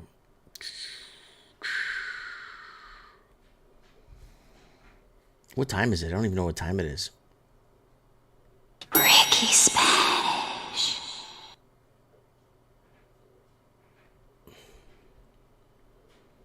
Yeah, all right. Just opening a soundboard here. I'm a lawyer. Got my soundboard here open too. Oh, it's 4:45. All right, let's keep going here, folks. The Great Oil Conspiracy, right here, front and center. The Great Oil Conspiracy, it has been known since the end of World War II that oil is not a fossil fuel. It's an abiotic. I hope I said that right. And there are two basic theories. And there are two basic theories for the origin of crude oil. And we've already discussed this on Mike of the Night, that oil migration and oil is basically natural lifeblood of the earth, and it is something that it's produced naturally and it will not run out. I remember back in 1988, 89, they were saying by the year 2000 we'll run out of oil. No, there's more oil seeping up. Oil always finds its way to get up through the cracks, always finds a way. If there's an oversupply, it'll find a way to surface. Oil always finds a way to surface. That's why you have pools of lakes of oil and stuff, and that's why governments have heavily regulated this. So the origin of petroleum and or natural gas may seem like a strange debate to have, but determining whether this fuel is fossil fuel or not is important. If these fuels are truly fossil fuels, then they are limited in supply and alternative energy resources will need to be created at the same point. If they are not fossil fuels and are created through some form of abiogenesis, a natural process from non-living matter, then we need to develop alternative fuels is diminished. The biotech theory is that oil and gas drilled out of the earth come from the remains of plants and animals, which we already on the show told you that's all BS, right? Trapped underground millions of years ago, these fossil fuels took eons to form, and we are using them up faster and faster. They can't be replenished. The fossil fuel theory is, however, just that, a theory. Exactly, like evolution. There are many futures of fossil fuel origins theory which still apparently puzzles some scientists. So what if the whole theory is wrong? So there's the abiotic oil theory, where the chemistry is quite complex. Environmental chemist, the principle behind the abiotic oil idea is actually quite simple. So there's the carbon, there's the mantle, there's your oil migration, there's your porous rocks, non-porous rocks, and your magma. So evidence supporting abiotic theory. Some people have been deeply interested in oil and its origins, but their advocacy and abiotic theory has many disarming their as heterics, frauds, and idealists. So whenever you go against the status quo, and it says right here, World War II and fossil fuel theory kicked off, right? And that whole fossil fuel theory kicked off. And I did a video here that I kind of want to point out that we did 5 years ago. Oil wars ahead via BRICS. They are working towards a fake energy shortage, refinery closures ahead 5 years ago. My opinion, as cities go broke, they will need to fund their BS spending by creating fake shortages to allow for more hidden taxation as inflation creeps in. So they're using oil as a weapon so they could tax us more for it, because they They want us to believe that the oil is limited and we will run out of oil, but that's BS. And we had a geologist on the show, believe it or not. When was this? Back in 2018, we had a geologist on Mike in the Night that came on and told us that basically oil is a renewable resource, and if the Earth stops, the Earth won't stop producing oil. It will seep to the surface. Oil will come to the surface regardless if we take it out. If we take it out, then we keep it on the ground. But before you know it, oil will seep through the cracks and it will surface, right? That's how much oil the Earth does produce. But they're framing it in a way that we are bad and we are taking it all and we have nothing left for the next generations.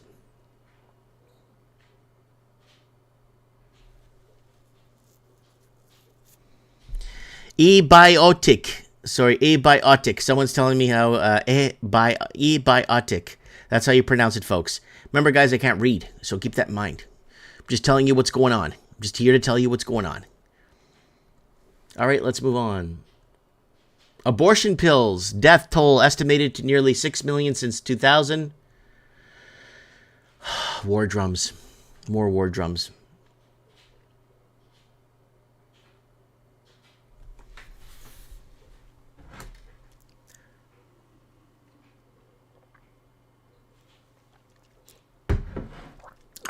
Feel good, man. All right, guys. Let's go over to Rumble and see who's there.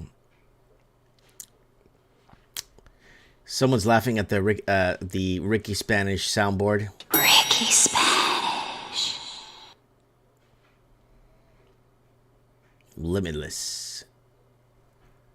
Oh, good. We got 29 people watching on Rumble. Thanks, guys, for joining us on Rumble. Odyssey is buffering. There it goes.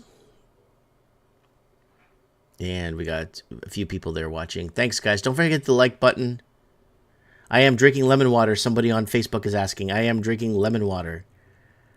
And yes, I'm here with you guys on Facebook. I think I always got 9 people watching me on Facebook. It never goes to 12 or 11. It's always 9. And then on Twitch, let me go over to my Twitch. I usually have one person watching me on. Yeah, one person on Twitch.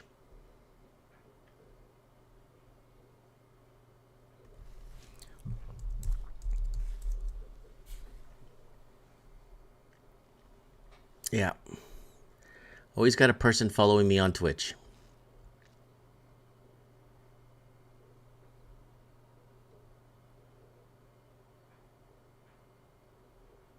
Earth sign is for someone who is quitting your show, you're on a lot. Again, we're not doing Mike in the Night. Guys, we canceled Mike in the Night, and I said in the video, we are going to terminate Mike in the Night because it's not going anywhere.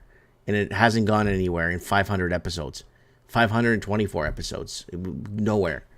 There's people that make 2 episodes of something and they're sitting pretty. Real McCoy's in the house. Where's the Raven? No idea where he's at right now. Yeah, for us to do a call-in show, we have to do it on Odyssey and Rumble because I cannot censor people calling in, right? So people talk freely. But my problem is we don't have a following on those platforms. They're not promoting us.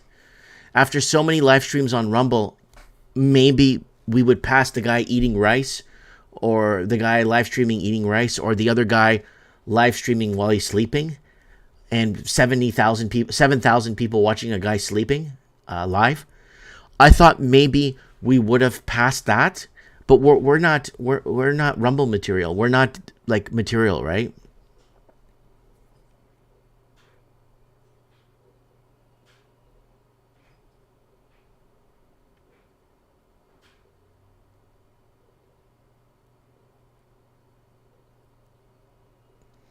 Mike in the Night made a difference for me. Average Mike, awesome run. Like what do I mean? Like, I don't have a problem. Okay, if we bring back Mike in the Night. So what? Like, I just feel we're not allowed to grow. They're not allowing us to grow. We're not allowed to be seen. I get the odd person. Who the hell is this guy? Where did you come from? Who the hell are you? You're on 500 episodes, so you must be doing one a day for a year and a half. You're a post-COVID hero. No, been doing this since 2016. So, what like, maybe I should ask you guys what you guys want me to do. Because I'm at a point right now that we can't grow on Rumble and Odyssey. Okay, we won't grow on there. We're shadow banned on YouTube, but at least we have people on YouTube watching. But we can't do Mike in the Night on YouTube because we'll get kicked off. Right?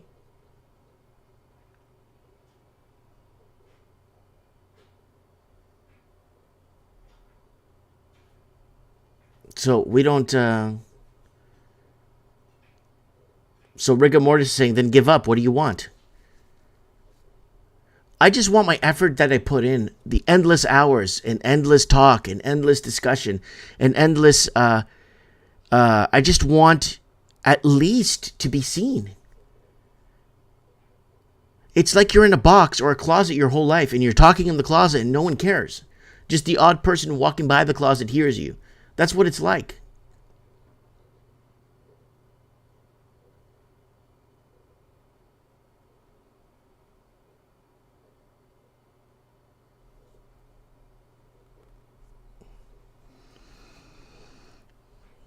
Earth sign saying, why grow?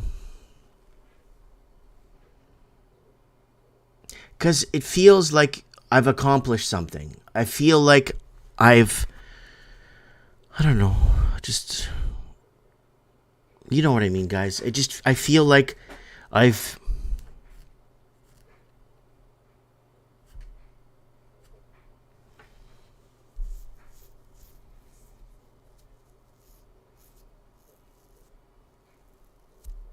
yeah, don't worry about the numbers. It's all about quality, not quantity. The problem is we come up with some pretty interesting word salads, some pretty interesting key terms, pretty interesting coin terms on Mike of the Night with the callers and kind of connecting things. And then another channel takes it and runs with it and does so well. You know what I'm saying? And it's just like we're just sitting back and just getting ripped off.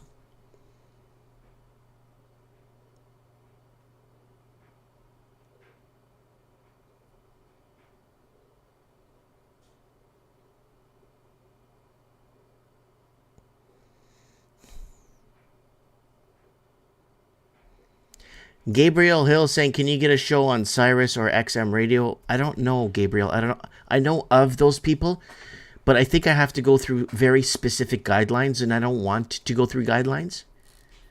Right?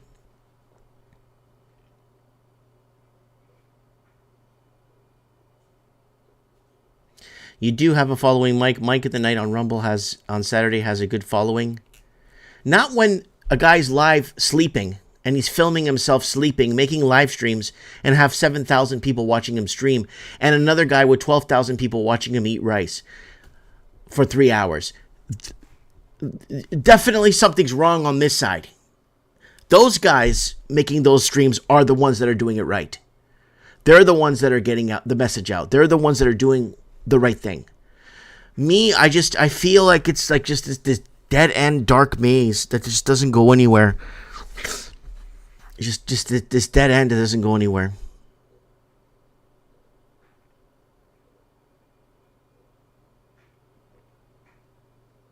Then okay, Rigor Mortis is saying maybe you will never get the recognition. Yeah, but then that's why I won't get the recognition. But that's why I go and say, okay, this is what we said 7 years ago. This is what we said 4 years ago, and people get mad at me. Why do you have to keep recorrect? Well, I have to. So people know that I'm not just bringing shit up for no reason, that I said it 7 years ago with the timestamp. And that's why I go back to show people. A lot of these new content creators or Rumble heroes or Twitter stars, they can't go back 7 years and show you oil wars, talking about oil wars. They can't. Drilling permits canceled, massive energy wars, government takeover, internet down. Let the petrol wars begin 4 years ago. And they can't go back and reference stuff that's happening today and say, well, we said this 4 years ago and it's happening now. I have that. But people get pissed off at me when I go back and show them something. because I don't have any following, so people could say, "Oh yeah, Mike said that before. That's great, Mike." But no. So you need validation. No, you see, here's the problem. When I'm talking about something, I have a reference of what I said. I go back and show people what I'm talking about so that people know that I'm not some sort of bandwagoner that's been doing this after COVID to try and jump on some bandwagon after COVID and become a COVID hero, right?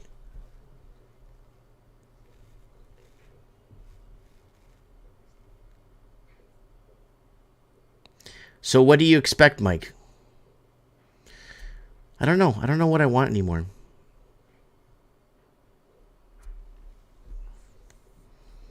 I don't know what I want anymore, to be honest. I don't know. It's been good. It's been a good run, and yeah, credibility. There you go. Credibility. In the town I live in, I'm a very, very, very hated man. I'm a very despicable, disgusting person in my town. And for opening a business. Not because of Mike of the Night or trends in the housing market or not even about any of that stuff. It's because I opened a business in the town. I'm a disgusting, despicable human being here in this town.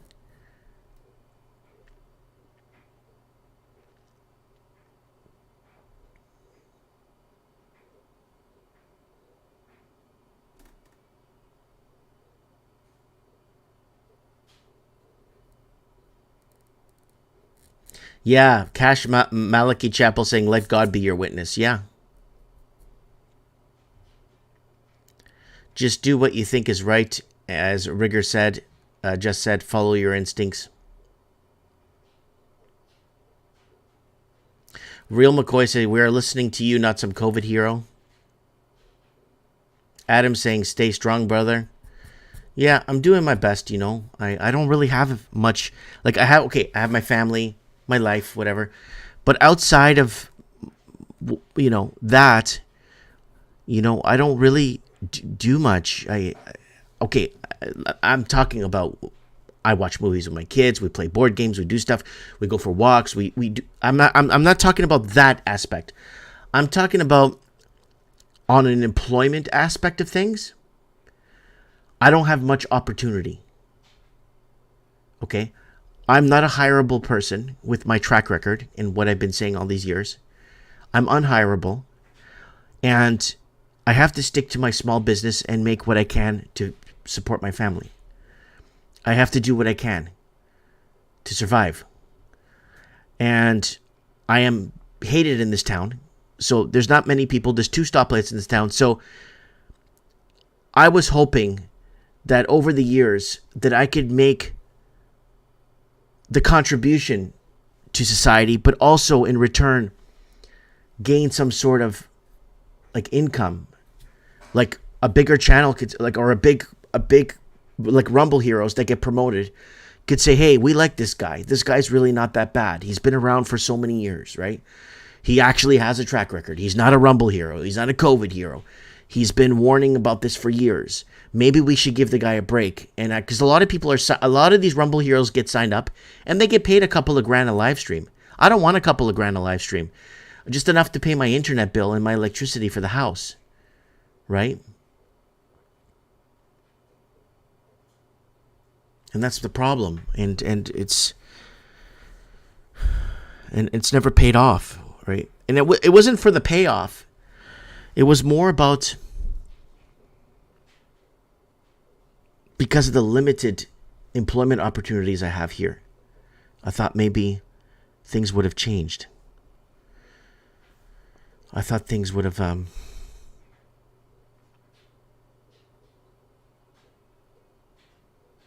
John Wayne's in the house. What's up? Happy Thanksgiving, pilgrims. I am John Wayne.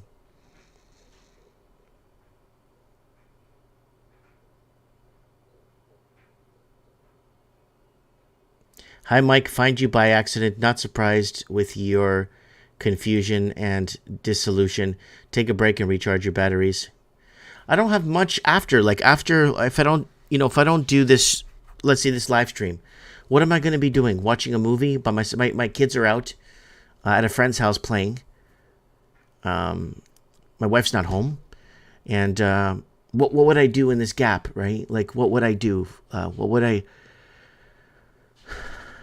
do, right? Read a book? I don't know. I just like hanging out with you guys, and I like being here.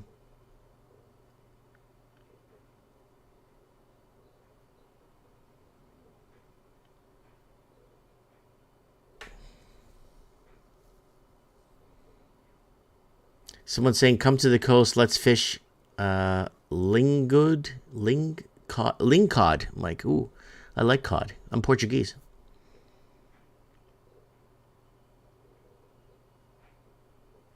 I see a guy, Philip is saying, I see a guy on Rumble showing his horse drinking out of a garden hose, had over 500,000 subs. Yeah.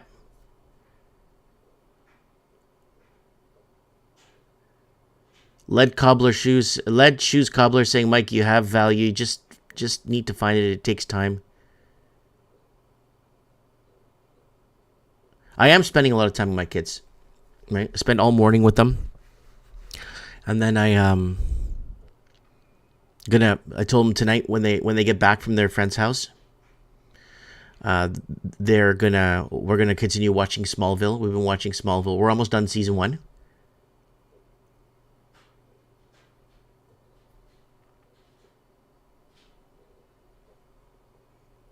Mike for mayor. No. I'm not qualified to be in politics. I'm not qualified for politics. I ran before in town, and I dropped out after a week. A lady came into my store and said if I didn't drop out, she'll call the police and try and to tell her that I try to grope her. So I dropped out right away. I didn't want no part of this town and this. Yeah, because if I dropped out, she would have been a shoo-in, but then 5 more people joined, and then she was out. Nobody voted for her.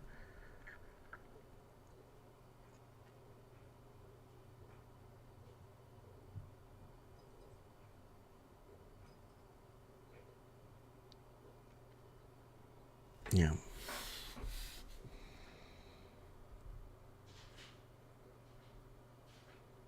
Yeah, maybe get out of Canada for a while might be a thing, you know what I mean? Yeah, it's a thing. I don't know. It's a thought. All right, we're on YouTube Live, Average Mics, and we got our rumbling here, and we got 26 people watching. Yeah,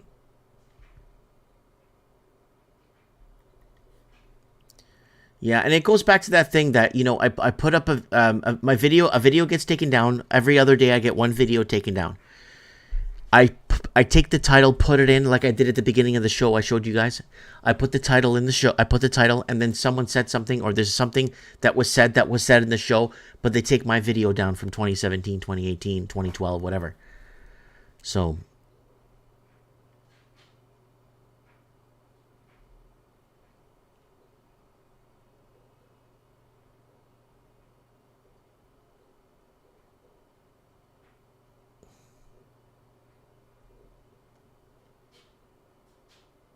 what about removing? I can't see. There's a heart here. There's a heart over the comment. I can't read it. YouTube, fix that now.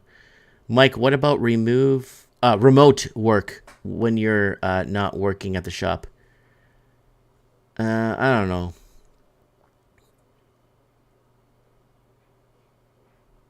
Yeah, I'm not a tree rooted in the ground. I have the capacity to change. Mike, if anyone understands, it's us. Nobody listens to us either. All my friends and family are juiced. If people listen, we wouldn't be in this circumstance. Exactly. But Don, the problem is it's all these Rumble heroes and Twitter stars and all these people coming out and now making documentaries about this and making and just doing really well. When we were here, you were here, we were here all this time as a family trying to get through this.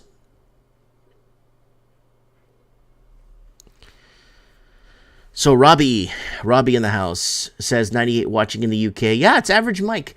It's probably what, 9 o'clock in the UK right now?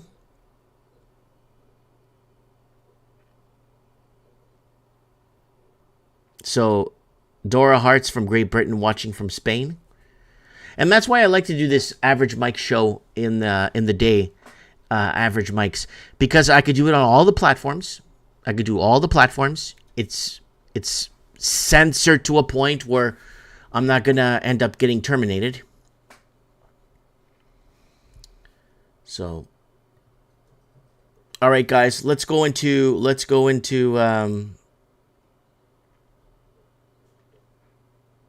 Oh, it's around 2 a.m. in England. Sorry, what time is it here? 5, 6, 7, 8, 9, 10, 11, 12, 1, 2. Yeah, you're right. I'm sorry. And Robbie's saying it's 1:10 in the morning.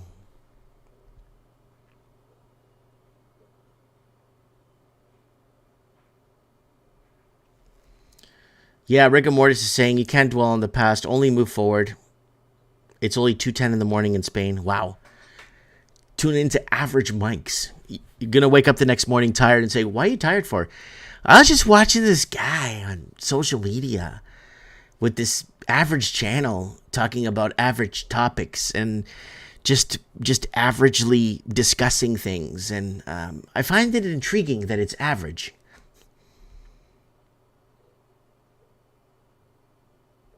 We see the tyranny coming. That's a given. It's how to navigate that without losing our minds. You might help enormously.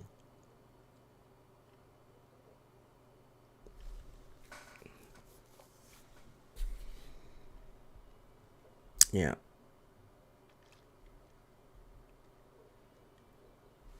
All right, guys. War drums are ringing. War drums are ringing and battleships are sinking. What am I talking about? Here it is. Shocking U.S. Navy report shows China's shipbuilding capacity is 232 times that of the United States. And this is our friends over at Natural News reporting this.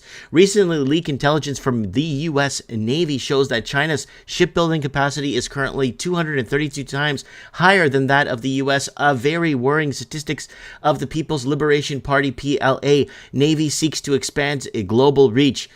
This figure comes from a leaked briefing slide from the U.S. Navy. A spokesperson for the Navy confirmed to Fox News Digital that the slide was authentic. It shows that while American shipyards are currently have the capacity of under 100,000 tons, the capacity of Chinese shipyards exceeds 23.2 million tons. The spokesperson said that while the slide does offer some insight into the communist country's shipbuilding capacity, it should not be interpreted as thorough assessment of the Chinese commercial shipbuilding industry. Instead, it was a part of a larger overall brief outlining strategic competition. China has been prioritizing and enhancing its naval capabilities. It currently boasts the biggest navy in the world and had more than 355 vessels in its fleet as of 2021. Moreover, projections from the Pentagon estimate that their fleet will reach 400 ships by 2025 and 440 ships by 2030. The U.S., in contrast, has a fleet of 296 ships. And America stopped building ships today. China would take years to reach the point where their naval power would be comparable to ours. This is because the U.S. Navy has superior technological ability experience. So China is using its naval presence to intimidate the neighbors. Again, China is saber-rattling, and they've been saber-rattling for a long time now. And they've been pissing off their neighbors left and right. And war drums are ringing. Russia's military budget set to rise 70 points. 70 points. And Russia is upping its military. Russian military spending is set to rise almost 70% to $106 billion by 2024, according to a Russian finance minister document published Thursday. An increase that illustrates Moscow's determination to continue its military intervention in Ukraine despite the human and economic costs. According to the document, Russian defense spending will increase 68% in 2024 compared to this year and will reach 10.8 trillion rubles, 186 billion euros. As a result, the amount allocated to defense will represent 30% of the total federal spending in 2024 and a 6% GDP. First, Russia's modern history. The budget for internal security is set to rise 3.4 trillion rubles, 33 billion euros, almost 10% of the federal spending. And Taiwan unveils first domestically built submarine amid military modernization and buildup meant to deter a Chinese invasion. So Taiwan's doing everything it can to protect its coasts and its sovereignty and its country. I've been to Taiwan 2 times. I loved it twice. I enjoyed it very much. And it is different from China. It's a different mindset. It's a different flag. It's a different language. It's a different everything. It's very independent from China. Taiwan has officially launched its first domestically manufactured military submarine as it moves to fully modernize its armed forces amid a military buildup to deter the growing aggression of the Chinese Communist Party. On Thursday, September 28th, the Republic of China Navy ROCN christened the Haikun, the first of at least 8 new submarines to be born from its indigenous defense submarine program related. So related reports, advanced Chinese nuclear submarine crashed in Taiwan Strait. That is another report that was going around. So there it is. There it is. Reports, advanced Chinese nuclear submarine crashed in Taiwan Strait. Same image. Reports are emerging that a Chinese nuclear-powered submarine may have crashed in the disputed Taiwan Strait. The rumors spreading online claim that one of China's Type 093 Shine-class nuclear-powered submarines crashed due to unknown circumstances. So the rumors first began spreading on Tuesday, August 22nd. So it's an older article, but it is relevant to what's happening. And Press TV is reporting DPRK, nuclear development driven by U.S. threat. So there's the North Korea saber rattling. The leader of the Democratic People's Republic of Korea, Kim Jong-un, addressed at the Supreme People's Assembly of the DPRK this week, emphasizing the country's nuclear weapons policy. The DPRK has steadily developing a nuclear and missile deterrent as it views the U.S. as a threat, a position recently outlined by DPRK representative at the United Nations General Assembly. Owing to the reckless and continued hysteria of nuclear showdown on the part of the U.S. and its following forces, the year 2023 has been recorded as an extremely dangerous year that the military security situation in and around Korean Peninsula was driven closer to the brink of nuclear war. Sung Kim, permanent representative, UN, North Korea. And let's see if we have any. More military. There's no more military saber rattling, but there's more happening. We'll keep you guys covered and updated here on Average Mics. Average Mic is every Monday around noonish, 1 p.m.-ish time. And I really haven't set a date, but it's Mondays. It's Monday. It's my day off. I'm home, and the kids are usually at school. It's a holiday here today, but the kids are usually at school, and I pretty much have the day mainly to myself here, and we could spend some time here together. Okay. Troops in southern state reestablish them mostly in northern points of Australia.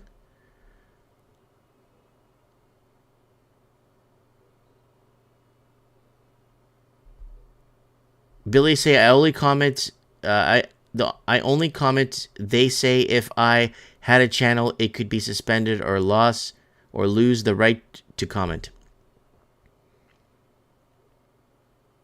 More than 10,000 young Chinese men without families have crossed the U.S. border. Covering that on Mike in the Night extensively. We call them shock troops. They're programmed wide open U.S. southern border. And the money laundering coming in from the shadow banking system in China, the fentanyl sales, the money, you guys have no idea. And I've been warning you guys in short videos over the last 10 years how America is being taken over by China. But nobody cared. Nobody give a rat's ass. You know why? Because Joe Rogan never said nothing. You see, if Joe Rogan said something, it would be front and center. If Joe Rogan said that 10 years ago, if Joe Rogan was saying what I was saying 10 years ago, you'd have a completely different America, because people would tune in and listen and say, oh my God, Joe Rogan said something. But yeah, it's total invasion, a silent invasion, total invasion.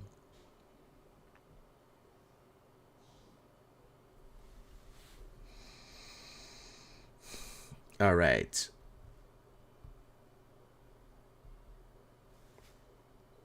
So if you ever wonder where your EV cars are coming from, here it is. Massive explosion at EV battery warehouse in Uzbekistan kills 15-year-old boy, injures 163. Now I'm going to say this part right here. 15-year-old boy. What the hell is a 15-year-old boy doing in a battery warehouse in Uzbekistan and ends up getting killed? And 163 people injured. What is a 15-year-old doing there? That's where your electric cars are coming from, folks. Slave labor. Yeah, they got to hit them quotas. Slave labor. A giant explosion followed by a fire at that completely destroyed a customs warehouse near the airport in Uzbekistan also killed 15-year-old boy and injured at least 162 people. Video and photos of the blast flooded social media, showing a massive conflagration and a big mushroom cloud of smoke that was visible across Tashkent. So let's see if there's a video. There's the image right there. There's the smoke. There's the fire. And man, that rocked the place. That totally rocked it. And then this goes back to massive explosion tears through customs in Uzbekistan. New York and San Francisco fire departments, lithium-ion battery fires caused at least 20 deaths, more than 300 injured since 2019. So this is becoming a bigger and bigger problem. And this is Mail Online video. That's. Oh, I don't know what that was. It just played someone's apartment here.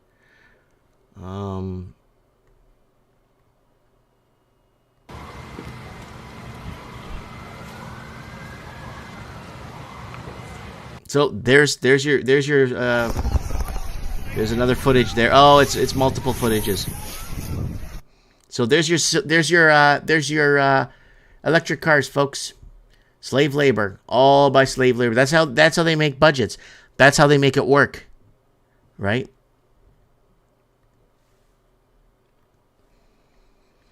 Xi Jinping highlights importance of innovation on path to Chinese-style modernization. I don't want to get into that right now. I don't want to get into the whole empty cities thing that's happening all over the world. And that's the modernization of China, is leaving cities empty across the world. Only Mexico surpasses Sweden as non-wearing nation with most bombings. So only Mexico surpasses Sweden as a non-wearing nation with the most bombings. So Sweden's seeing a lot of bombings. Sweden is second only to Mexico at the top country in the world, not currently at war, to experience the most bombings on its territory, according to lead criminologist. EU launches world's first carbon tax border. Mafangulo. World's class border. World first carbon tax border. Ricky Spanish. And that's just some headlines. And Argentinian presidential candidate Milei, should we dollarize, or rather, why should we keep the peso? So the new presidential frontrunner, who is doing really well, who is pro-life, pro, and we've been following his career very closely on Mike in the Night, and he is basically doing a good job. He's doing a good job winning the people, right? He's doing what a politician does, right?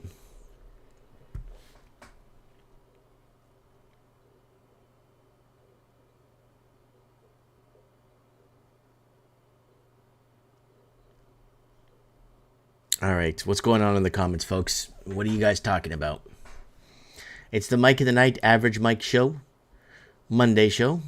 So if I'm free on Mondays, which I usually am, I'll be here with you guys. And with Mike in the Night, I don't know, it's just a waste of time, man. It's too much involved to do that show. It's too much, and I'm alone, and then when people wanna shit on me in the comments, it's like, why do I even bother, right? all that time and effort.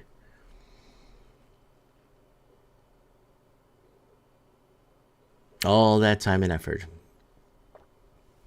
All right, guys, we're wrapping up into our second hour here on Average Mics. Your average talk show, your average discussion.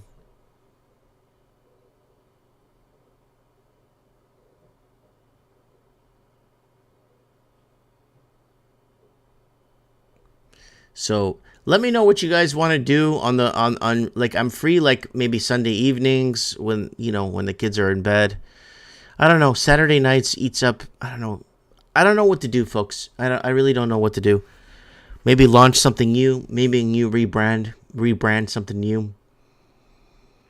I look forward to reading your comments on that and what to do.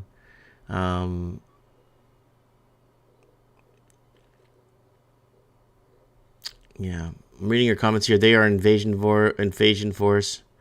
As long as those left-leaning yuppies can drive their Teslas, who gives a shit how many people die? Says Art by Dano.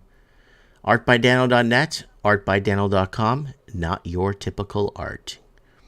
Check them out. And yeah, guys, it's Average Mics, your average talk show, your average discussion. Your average look, I even had the Mic of the Night set up really nice. Look at that. I made this background on AI for Mic of the Night, and that was for October 1st show. Yeah, that was 525. But yeah, man, let me know what you guys want to do, what you guys feel is, I don't know, but Average Mics works good for me. And it's Mondays. But we can't do call-ins. That's the problem with the Average Mics. We cannot do call-ins. Because I can't censor people calling in, right?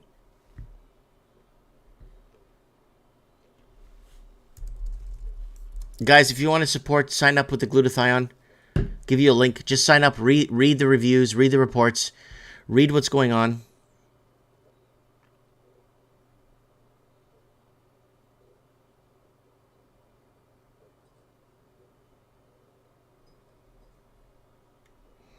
Well, so David has a really good. David has a good point here. Do shows whenever you can. Don't force yourself to stick to a schedule.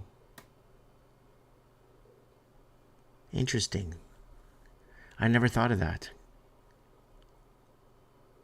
I actually never thought of that.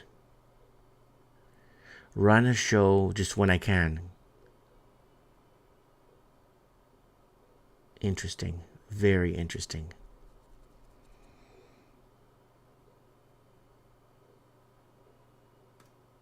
Take your show to the streets and see what people... That's what... That... Pavan... Pavan Lali's in the house. Yeah, that's what we do, our call-ins, where people call in, and they could Skype us and show us where they are. And they could interview... Like, we've had the Raven on the show interview people on the streets in Manitoba, Winnipeg, interview people in different parts. We had multiple people on the show that were out and about interviewing people on the ground. Because we need like a headquarters to transmit the information, right?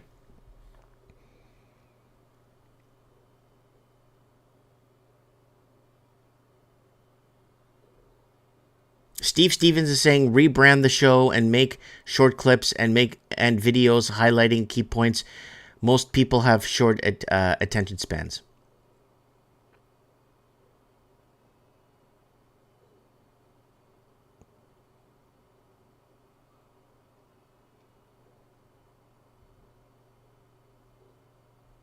Yeah. Anyways, guys. All right, guys, my 2 hours are up. I am going to get a snack. Or what time is it here?